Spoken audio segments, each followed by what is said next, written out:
오늘 우리가 함께 묵상할 본문은 창세기 3장 1절로부터 13절입니다. 이렇게 기록되어 있어요. 그런데 뱀은 여호와 하나님이 지으신 들짐승 중에 가장 간교하니라. 뱀이 여자에게 물어 이르되 하나님이 참으로 너희에게 동산 모든 나무의 열매를 먹지 말라 하시더냐. 여자가 뱀에게 말하되 동산 나무의 열매를 우리가 먹을 수 있으나 동산 중앙에 있는 나무의 열매는 하나님의 말씀에 너희는 먹지도 말고 만지지도 말라 너희가 죽을까 하노라 하셨느니라. 뱀이 여자에게 이르되 너희가 결코 죽지 아니하리라. 너희가 그것을 먹는 날에는 너희 눈이 밝아져 하나님과 같이 되어 선악을 알 줄 하나님이 아심이니라. 여자가 그 나무를 본즉 먹음직도 하고 보암직도 하고 지혜롭게 할 만큼 탐스럽기도 한 나무인지라. 여자가 그 열매를 따먹고 자기와 함께 있는 남편에게도 주매 그도 먹은지라.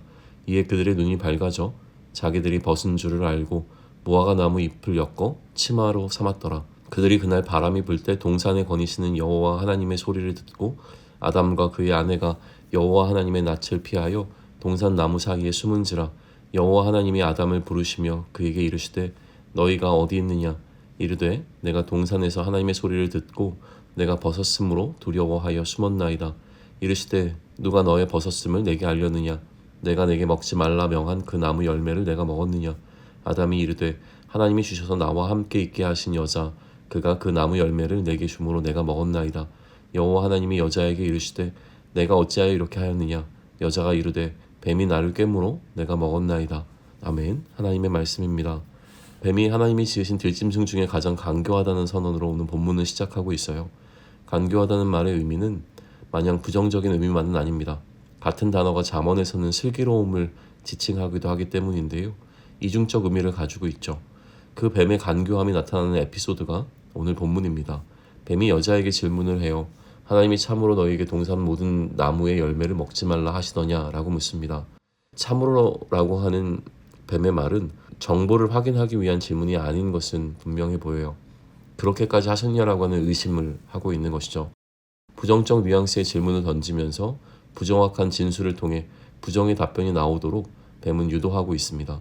여자의 답변을 보면 만지지도 말라를 추가하고 있어요. 하나님께서 만지는 것조차 금하셨다고 하고 있는 것이죠. 아울러 하나님의 경고는 약화시킵니다. 죽으리라 라고 하는 말씀을 죽을까 하노라로 변경하고 있어요. 이에 대해 뱀이 주장합니다. 결코 죽지 아니할 거야 라고 말하죠. 노골적으로 부정하기 시작합니다. 죽지 않는다면 어떤 일이 일어나게 될까요?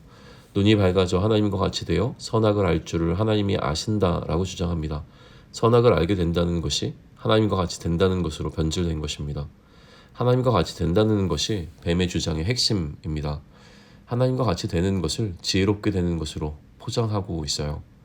이 이야기를 듣고 여자가 선악을 알게 하는 나무의 과실을 먹게 되어지고 남편에게도 주어 남자도 먹게 됩니다.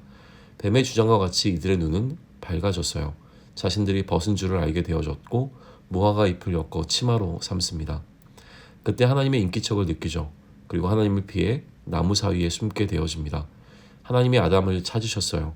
모르셔서 찾으신 것은 아닐 거예요. 이들은 벗었기에 두려워 숨었다라고 답합니다. 벗었기에 수치스러워 숨은 것이 아니라 벗었다는 사실을 인지함이 하나님 앞에 두려움이 되기에 숨은 것이에요. 어떻게 벗은 것을 알게 되었는지를 하나님께서는 물으셨고 눈이 밝아지는 것은 긍정적인 이미지였지만 여기에서는 부정적으로 사용이 되어집니다. 눈이 밝아졌기 때문에 악에 대한 개념이 생겨나게 된 거예요. 벗은 것을 부끄럽다고 인식하게 되었고 하나님의 창조 질서를 거부합니다. 벗은 상태로 창조되어진 것을 이들은 거부한 것이에요. 죽음의 상태가 이미 이들에게 시작되어졌습니다. 죽음이란 하나님과의 관계가 단절되어지는 것인데 이들은 하나님으로부터 숨음이라고 하는 행위를 통해 하나님과의 관계를 단절해 나가기 시작합니다.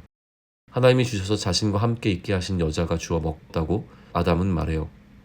먹었지만 이 일의 책임이 자신에게 여자를 주신 하나님께 있다라고 하는 은연중에 말하고 있는 주장인 것이죠. 하나님께서 여자에게 왜 이렇게 했는지를 묻습니다. 여자는 뱀이 자신을 꾀어서 먹었다고 말하며 책임을 뱀에게 전가시키죠. 인간의 이 타락은 단순한 하나님과 인간 사이의 규칙을 위반한 것이 아니에요. 그 핵심에는 질서를 받아들이지 못하고 있는 존재적 태도가 놓여 있습니다. 뱀이 제시한 유혹의 핵심은 하나님을 부정하라는 것이 아니라 하나님과 같이 되라라고 하는 것이었습니다. 이 말이 유혹이 될 수 있었던 이유는 인간 안에 이미 하나님과 같이 되고자 하는 욕망이 있었기 때문이에요. 인간은 피조물의 자리에서 벗어나 스스로 질서를 정하는 자리에 서고자 했습니다. 하나님처럼 되고자 하는 열망 자체가 문제는 아니에요. 문제는 그것이 하나님과 관계 안에서가 아니라 하나님 없이 이루려 했다는 것에 있었습니다. 질서란 단순한 규칙이 아니에요. 관계를 담아내고 있죠. 따라서 죄는 바로 이 질서를 거부함으로 그 질서를 세운 주체를 거부한 것입니다. 아담과 하와의 대답은 얼핏 보면 변명처럼 들리지 않습니다. 그들은 사실을 말하는 거죠. 그래서 이 말은 어쩌면 정직한 진술처럼 보입니다. 그러나 바로 이 지점이 문제입니다.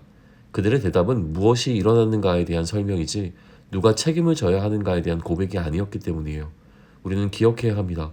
죄는 종종 거짓말이 아니라 책임을 지지 않는 정직함으로부터 시작된다는 것을요. 그렇기에 우리는 하나님의 자리를 넘보지 않도록 자기 자신을 늘 점검해야 합니다. 왜냐하면 하나님을 부정하지 않으면서도 얼마든지 하나님처럼 판단하려는 방식으로 죄에 빠질 수 있기 때문이에요. 내가 하나님이 되고자 했음을 인정하고 그 자리에서 내려오셔야 합니다. 내가 하나님의 자리에 오르면 하나님의 질서보다 나의 질서가 더 중요해져요. 하나님의 말씀을 기준으로 자신을 조정하기보다 자신의 감각과 판단으로 선악을 재단하고 그 판단을 신앙의 언어로 포장하기 시작합니다. 질서를 지키는 신앙이란 그 질서를 세우신 하나님을 존중하는 것에부터 비롯된다는 것을 잊지 말자고요. 내가 세운 질서를 따르기 위해 하나님의 질서를 의지적으로 거부하지 말고 하나님의 질서를 거부한 나는 결국 하나님이 불편해지고 그렇게 하나님과의 관계가 멀어지는 죽음의 상태에 머물게 된다는 사실을 인지하고 있으면 좋겠습니다. 그러므로 하나님과 같이 되려는 욕망으로 하나님의 질서를 거부하는 것이 아니라 오히려 거부할 수밖에 없는 상황에서 의지적으로 하나님의 질서를 따르는 저와 여러분이 되기를 축원합니다.